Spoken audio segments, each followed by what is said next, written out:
go. Hi, future professionals. Right now, we are not able to rent skateboard kits to take out of the building, so I'm going to show you how to make your own.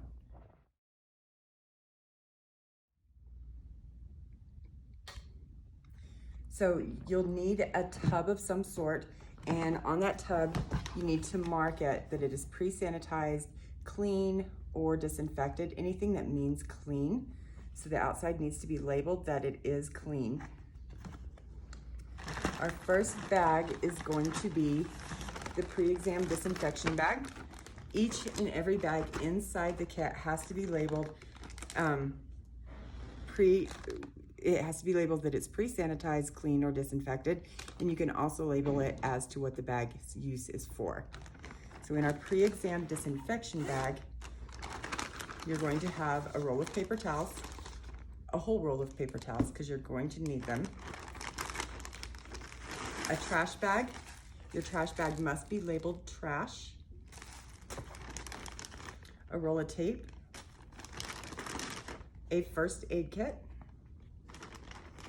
You can also build your own first aid kit. It can be in a Ziploc bag.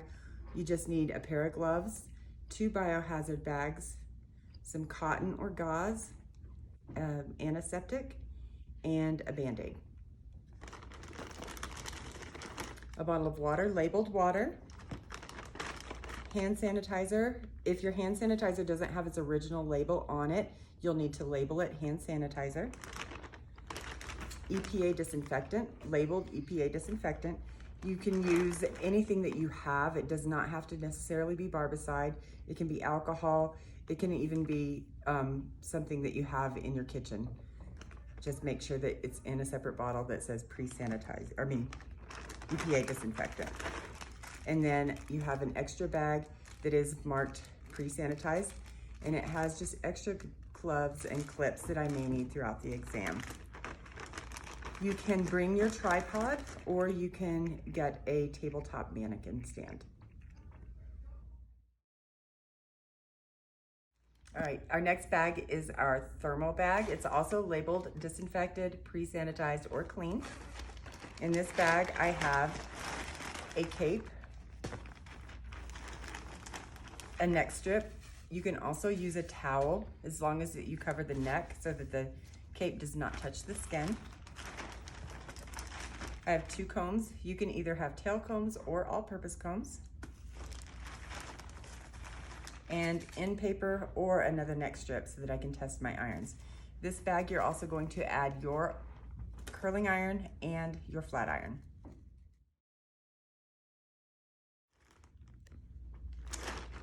This is my haircut bag. It is also labeled disinfected. In this bag, I have a cape, neck strip, 4 clips, and my bag is labeled clean, 2 combs, and 2 biohazard bags, one inside of the other. This bag you're also going to add for hairstylists and barbers. You'll add your clippers and your scissors and a feather razor. For cosmetologists, you will add your scissors and a feather razor.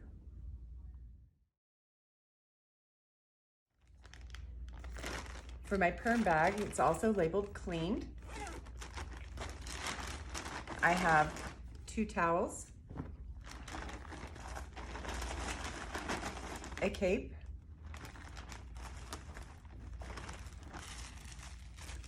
gloves, and my bag is labeled clean. And then in this bag, I have 6 perm rods, cotton, and end wraps. My bag is also labeled that it's pre-sanitized.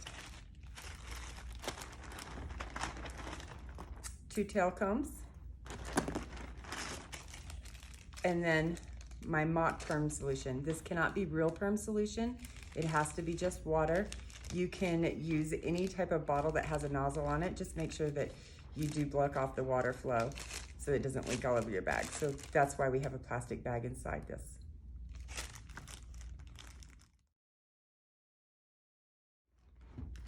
For my chemical bag, I have labeled disinfected. In this bag, I have color, labeled color, relaxer, labeled relaxer, and bleach, labeled bleach. Remember, none of these products can be the actual product. They're mock, so you can use any type of conditioner that you would buy at the grocery store at Sally's. If it's a little too thin, you can add a little styling gel to it to make it a little thicker. I also have a cape, 2 towels, 3 tail combs, 3 application brushes, protective cream. We want our protective cream to be a different color than whatever product you used for your chemical. You can use just a little food coloring if you need to change the color of that product. And then I've got my foils. You only need to do 3 foils at boards, but I always make sure that there's 6 inside the bag. That way, in case you drop something, you have extra. And then a bag of clips, and I have 6 clips, and my bag is labeled clean.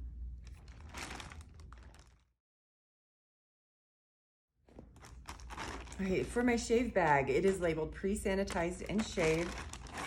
In this bag, I have 4 dry towels, a cape, a steamed towel, which needs to be wet before you go to boards. Make sure it's wet and you wring it out really well. 2 biohazard bags, one inside of the other. Shaving cream. And then a blood spill kit. Inside my blood spill kit,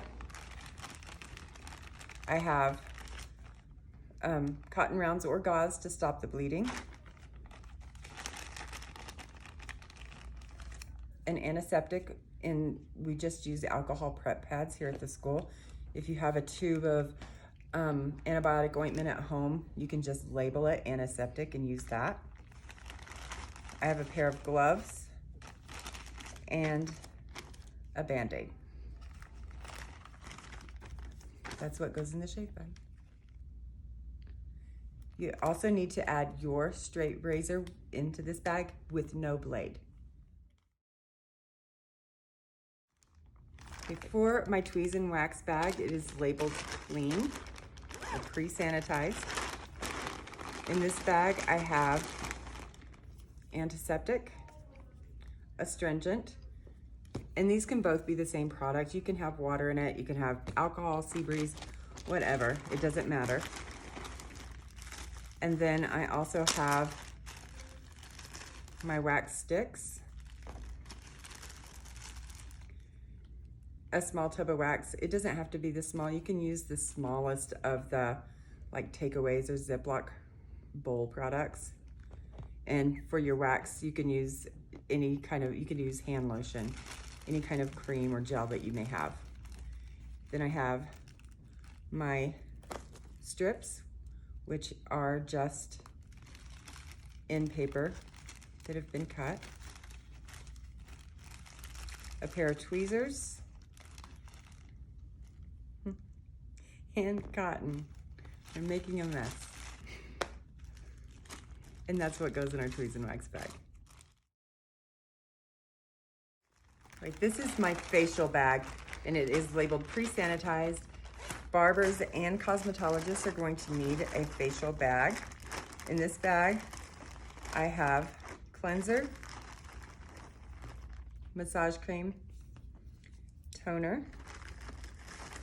cotton rounds, a headband, and it doesn't have to be the ones that Velcro. It can just be any headband that you would find at Walmart or at the dollar store.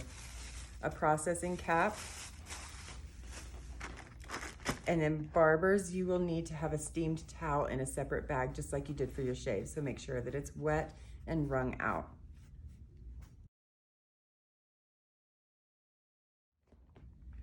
So for our manicure bag, it is labeled pre-sanitized. In this bag, I have a finger bowl, my polish remover. These tend to leak, so we've put a bag between the cap and the bottles to keep it from leaking inside the bag. I've got orange wood sticks and cotton, and my bag is labeled clean. A small container with water for your manicure. Cuticle remover and hand lotion. They can both be hand lotion. Just make sure that they're labeled. And then I have base coat, dark colored polish, and top coat. The manufacturer's labels are sufficient for these. So if you can still read the manufacturer's label and it says base coat and it says top coat, you don't have to label them. And then you'll need to have your prepped mannequin hand.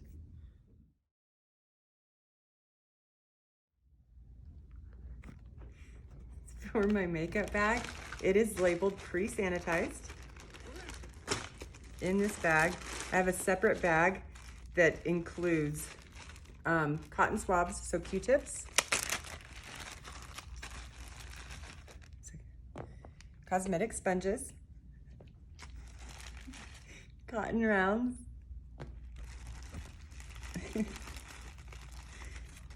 spatulas. I would do at least 3. And then mascara wands, and I would do at least 2.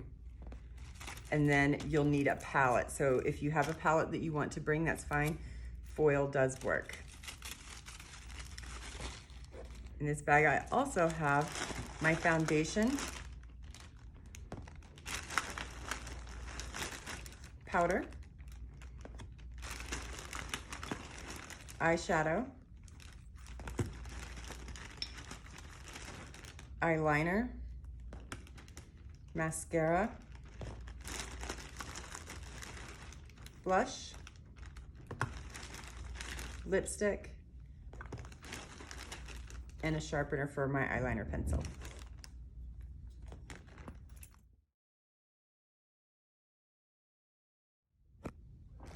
My acrylic bag is labeled pre-sanitized. In this bag, you will need to have odorless, monomer, and polymer, and they have to be in their original packaging, and it has to clearly state that they are odorless. You'll need nail dehydrator and primer. These can be mock. I would not suggest using water because your nail won't set right. If you're gonna use mock, make sure that you use something that'll evaporate quickly, like alcohol or acetone. Just remember those products will melt plastic. A nail file, a 2- or 3-way buffer, nail clippers, 2 Dap and dishes, 1 for your monomer, 1 for your polymer, nail tips. Just make sure that you have enough nail tips. If you get an acrylic with a tip, you'll have to apply a tip, but you also want to make sure that you have a couple of extra, just in case you lose a nail and it falls on the floor or something, so that you can glue one on really quickly on your mannequin hand. Nail glue, a buffing block, and then a couple of nail forms.